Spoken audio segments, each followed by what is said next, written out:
as I would think, is what has been implemented in some other countries. Mm. And it properly adapted into the economy of our nation. Mm-hmm. In 1855, Mm. Russia's economy was controlled by 10%. 90% were peasants. When Alexander II took over the leadership of Russia, he introduced the idea of making the 90% to be taxpayers. That is bottom up. Because they were not paying any taxes, they had no right to own any property. He gave them chances to own property and to develop, increasing the number of taxpayers. In 1945, America introduced the same thing under F.D. Roosevelt.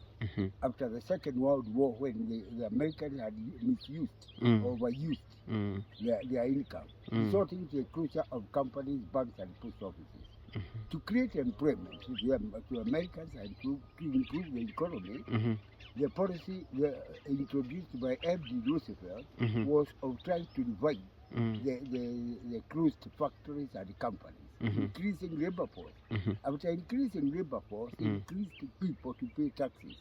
The policy is being followed in America today, which has put America to be one of the leading countries economically in the world. And Russia is also among the big powers.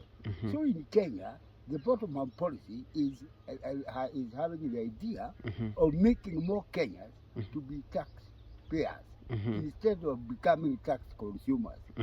Few people pay taxes, but others still get services from the government, but they never pay anything. When introduced properly and implemented properly, because I know there is enough personnel to do it, Kenya will raise the economy very quickly and will not depend on donors to provide the funds. It will be in a position of providing at least 3/4 of the budget proposals. Kenya itself, and if it comes to borrow, it will borrow less than a quarter to meet the budget proposal. So I'm sure that Kwanzaa, under the leadership of His Excellency Dr. Ruto, had that idea when introducing the bottom-up policy. Even if politically it is misinterpreted, presumably because maybe the individual who produced is not in favor of some others.